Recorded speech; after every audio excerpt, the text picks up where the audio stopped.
Most teams are built with balance in mind. What if you go perish? Mine? It's just pure chaos. I took on Pokemon X using only Pokemon that show up 5% of the time or less. Wow. We did this as a hardcore Nuzlocke with the hardcore Nuzlocke rules on the screen and a few more rules as we kind of go through. So can we beat a Pokemon X hardcore Nuzlocke? Let's find out. We begin our adventure in Asperitas City, where after getting a starter Pokemon that's going to be boxed forever, we go on to find our real starter. Now I'll briefly go over some of the additional limitations I've placed on this run. I can only use Pokemon that have a 5% encounter rate or lower unless any one of their evolution line has a higher encounter rate. Like Abomasnow has a 1% encounter rate, but Snover can be found 30% of the time. Also, no horde encounters or shaking area encounters. With those extra rules out of the way, it's time for our first encounter. And I thought it was going to be this little goat Pikachu, but no. On Route 3, he does have a 5% encounter rate, but Game Freak decided it would be a good idea to give him a 6% encounter rate in Santaloon Forest. And because catching him would break two of our rules, I don't get him. Instead, on Route 3, which I thought would take a more significant amount of time to find, we get ourselves Bacon. Honestly, Bacon's stats are nothing to write home about, with base 70 attack and 45 speed, but you know what makes him incredible early game?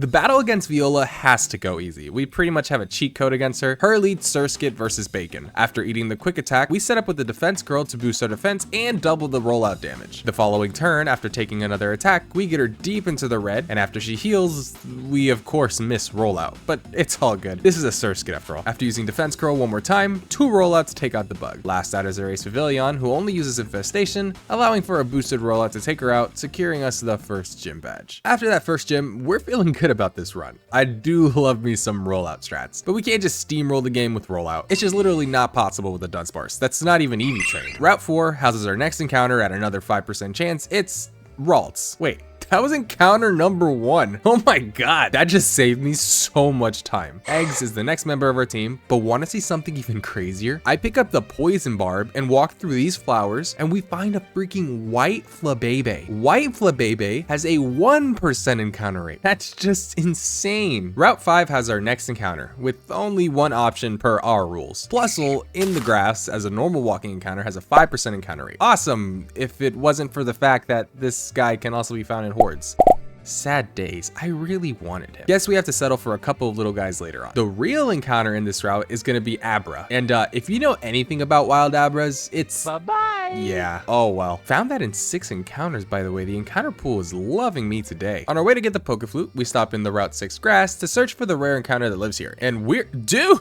Well, that was 2 encounters. We add Insanely Lucky Pancake to the team. Get the Pokeflute, spank the Snorlax, and waltz into Route 8. This encounter definitely took the longest, but nothing too crazy. So about 40 encounters, I find Hash Brown. Before the second gem, I skate back to Lumio City to pick up the TM for Bulldoze, and just for some added difficulty, I can only bring the amount of Pokemon the gym leader has. Time for Grant. He leads with his Amora, and I send in Bacon. He uses Thunder Wave, and we break through the next turn to do almost half with a Bulldoze. We avoid the incoming takedown and hit a yawn. We then avoid another takedown and avoid being fully paralyzed as we set up a defense curl as he falls asleep. That's actually wild. A Bulldoze brings him deep into the red, and on his healing turn, we hit a rollout that does almost half, and he stays fully asleep, allowing for one more to take him out. I haven't even been fully paralyzed yet. That's nuts. Tyrunt comes in and uses Bite that flinches.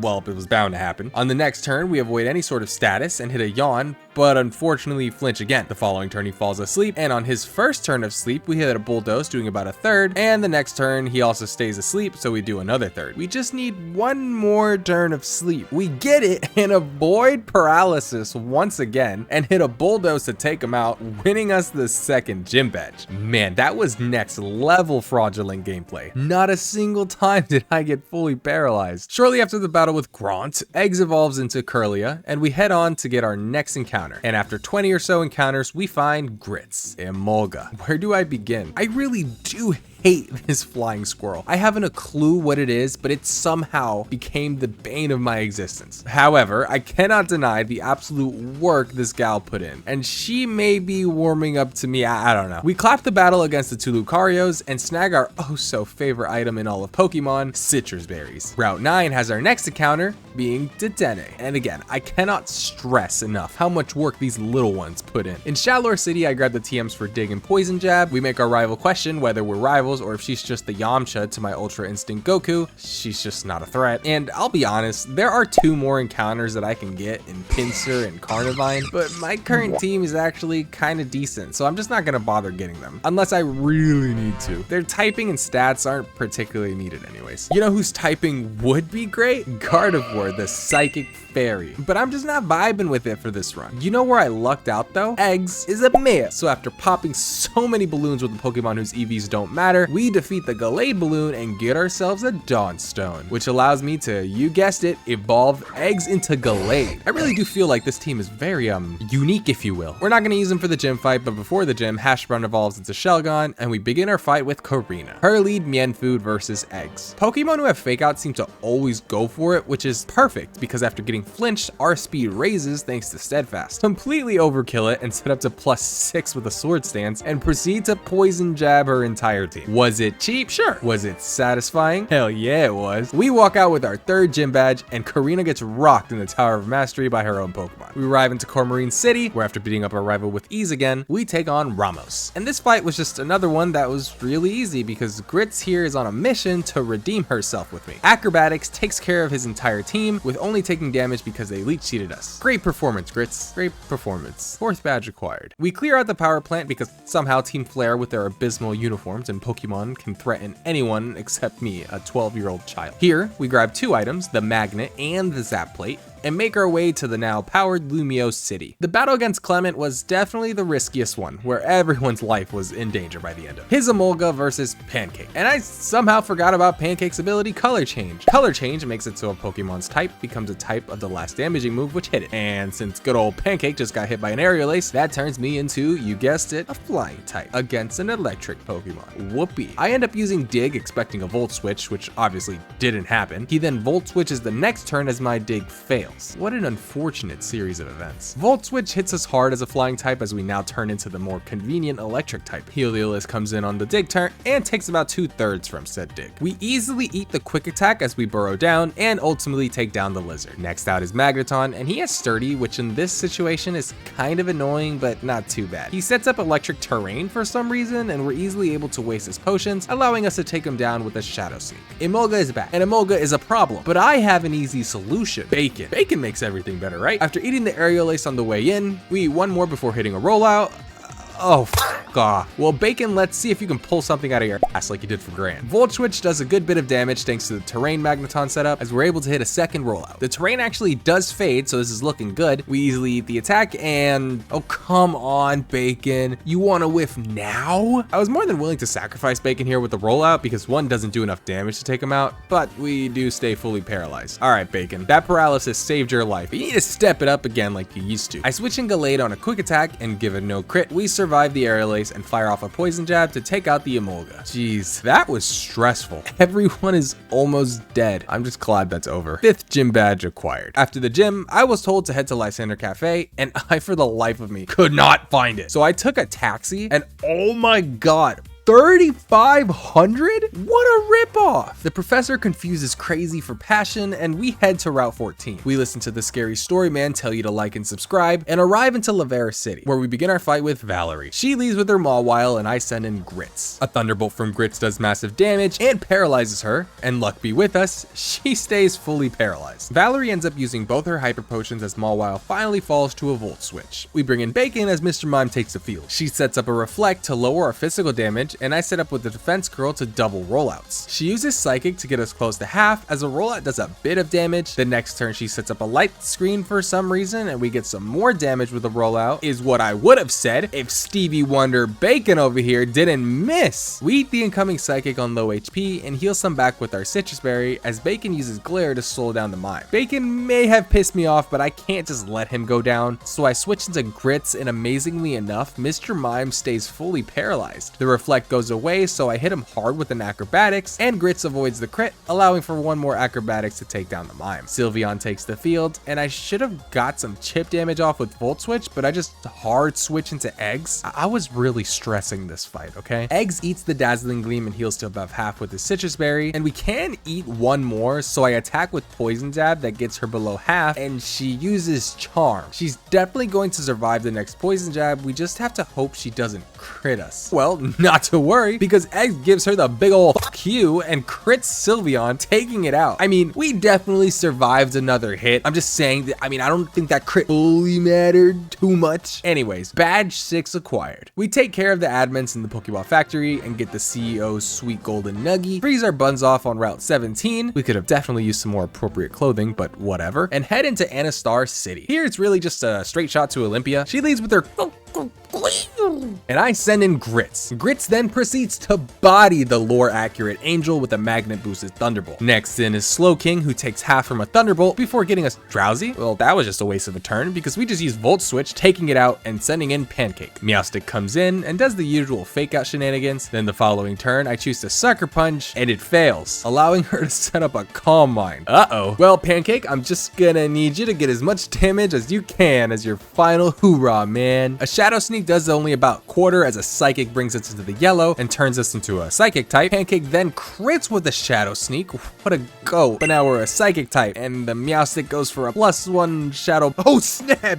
You survive? Hell yeah! Forget that monologue. Pancake survives like the goat she is and fires another Shadow Sneak, taking out the stupid bipedal cat, winning us the 7th badge. Lysander's hairstylist fired him as a client and now he's pissed and wants to end the world. We beat him a few times and take care of his pale compadre and evolve Hash Brown into Salamence. Now time for the final battle against Lysander. He leads with his Mienshao as I send in Grits. A Thunderbolt from us brings him deep into the red as he greedily sets up with a Sword Stance. This allows us to take him out easily the next turn. Pyro is in next, so we do a chunk of damage with Volt Switch, sending in Pancake, who avoids the incoming Fire Blast. He outspeeds and hits a Fire Blast that of course freaking burns as we go for Dig. This makes it so he survives super low. I swap in Hash Brown on the Hyper Voice and risk the crit on the next turn to take her out with a Crunch. The Boss Bird comes in, so a quick switch into Grits followed by a Thunderbolt obliterates him. Last is his Ace Gyarados, who after Mega Evolving gets brought down to half with a Volt Switch. Hash Brown comes in to intimidate him and also avoids the Aqua Tail. We send in Sausage on an Outrage that doesn't affect us, and we finally take down the Shrimp, winning us the battle. I'm telling you, these little lads are putting in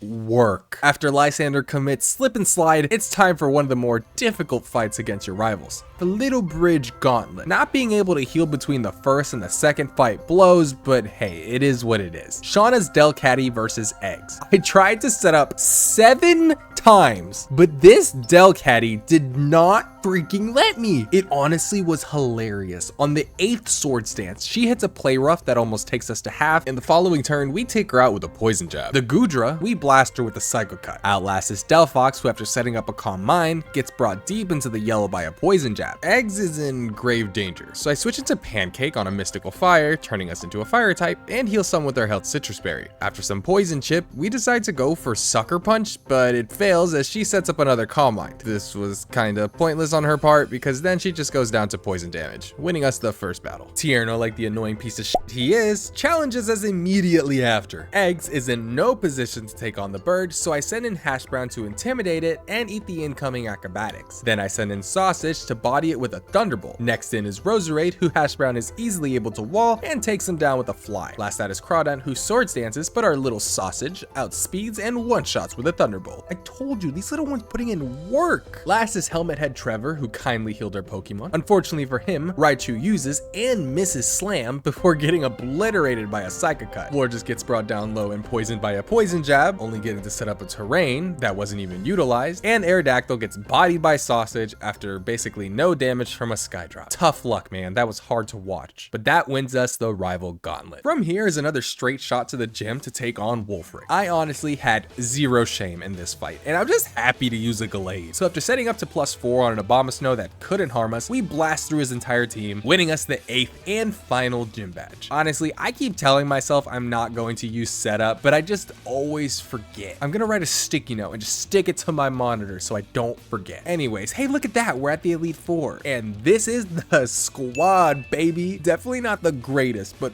way better than anything Ash can come up with. For the Elite Four, I'm bringing 6 Pokemon for the final fight, but during the main Elite Four battles, I'm going to only allow myself to use 4 Pokemon total per fight. And if I break this rule, I just lose. Malva the Fire Lady is first. Her lead Pyroar versus my Eggs. Eggs eats the incoming Flamethrower and takes takes down the cat easily. Next out is Talonflame, and here I was thinking she's going to use Brave Bird, but nah. She goes for Flare Blitz and clocks Little Sausage. Thanks to Cheek Pouch though for getting us the double heal. I do risk his life, but we all good.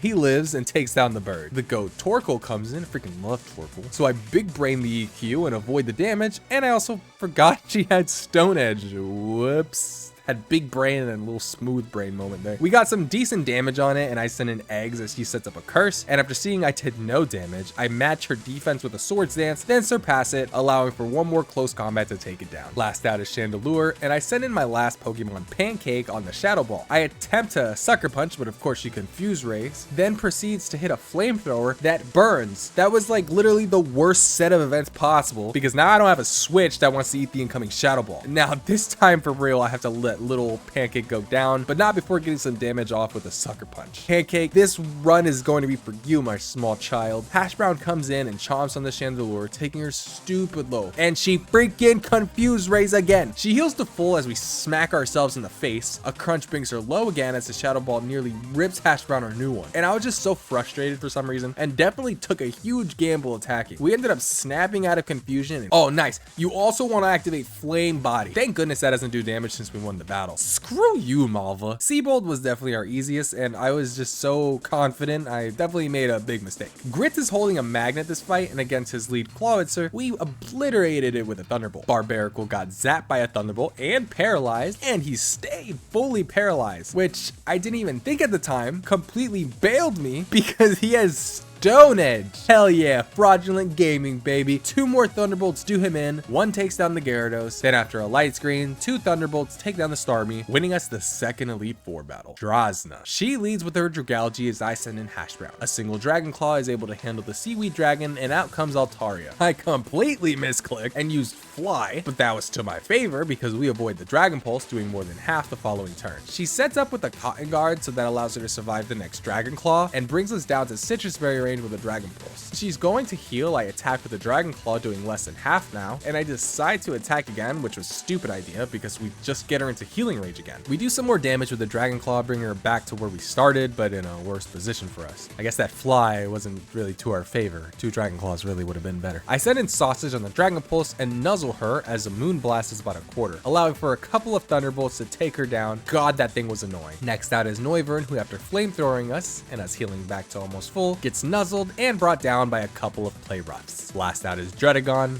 A nuzzle paralyzes him and he stays fully paralyzed. This was super lucky because the next turn we use Charm to lower his attack and he uses Retaliate. I didn't even know he had that move. Poor little Sausage could have gotten obliterated. Eggs comes in to finish the job with a couple of Psycho Cuts, winning us the third Elite Four battle. Last is Le Iron Man himself. His set of keys versus Grits. Grits handles him easily with 2 Thunderbolts, only taking damage from a Dazzling Gleam. Next out is Probopass, who threatens with Power Gem. I use Volt Switch to get some chip before sending in Eggs to eat the aforementioned move. Then Eggs promptly handles him with a close combat. Next in is Aegislash, and I really thought he would use King Shield here, so I switch in Sausage, who takes loads of damage from the Shadow Claw. A couple of crit risk charms go off and cripple the sword, letting us live on 5 HP. Bacon comes in on an Iron Head, and after paralyzing with Glare, a couple of Bulldozes does him in. Last out is Scizor, and I didn't want to risk any damage on anyone switching in, so this is where I say goodbye to Bacon. It was a good run, lots of early game success, and even though late game didn't treat you well, you were still a staple to this glorious team. Eggs comes in and does what Eggs does best and sets up a Swords Dance. We survive the X Scissor, allowing us to one-shot the next turn with a close combat, winning us the final Elite Four battle. This battle against a champion I feel is definitely going to be rough. We only have 4 Pokemon, her 6, so can we really come out on top of this matchup? Well, let's find out. Diantha leads with her Halucha as I send in Grits. A Poison Jab does about a quarter as we one-shot with the Thunderbolt. Tyrantrum is in next, and nothing wants to switch in on the incoming Head Smash. Grits goes down, but not before getting some chip with Thunderbolt. Grits, you're the only Emolga I ever liked, and you definitely changed my mindset on your entire species. As a gift for our change of heart, Grits' static ability activates, slowing down the T-Rex. Hell yeah! Eggs comes in and finishes him with a close combat. Gourgeist is next, and takes massive damage from a crit Psycho Cut, before using Phantom Force. I switch into Hash Brown, and here I learned that Intimidate can still activate, kinda cool, and we lower her attack before taking minimal from the attack. A single crunch takes her out, and in comes RAREST, who is easily handled by the GOAT himself, Eggs. Gujar comes in, and I spam close combats, wasting all of her heals, but also severely weakening us in the process. And after getting her into the red with a couple of Psycho Cuts, Eggs goes down to a Dragon Pulse. Hash Brown is able to come in and finish the gooey dragon with the Dragon Claw, leaving only her ace Gardevoir, who annoyingly has Trace and lowers her attack on entry. She of course Mega Evolves, but even though she has 100 base speed like us, while Mega'd for this turn, she's only at 80 base speed. This allows us to outspeed with Fly and avoid some damage before getting her to half with said Fly. Now, however, I know she definitely outspeeds us, and Hash Brown falls to a Moonblast, only leaving Sausage left standing. Gardevoir has incredible special defense, so thankfully I actually do have physical moves. After eating the Moonblast, we nuzzle her to get the speed advantage. The next turn, I don't think that a Play Rough can kill from this range, so I just try to get a little bit more chip as a Moonblast brings us at 32 HP. It's now or never, Sausage. This is it. I click Play Rough and we connect, taking down the Gardevoir and winning us the run. I don't know if the extra little bits of the nuzzle, the last nuzzle, really mattered, but it's okay, we're gonna pretend it mattered. That was down to the wire, as most of my runs tend to be for some reason, but that was so much fun. I definitely enjoyed the uniqueness of this team, and it definitely made me appreciate the little guys quite a bit more. If you enjoyed the video, consider leaving a like and subscribing, as it helps the channel immensely. And until next time, bye.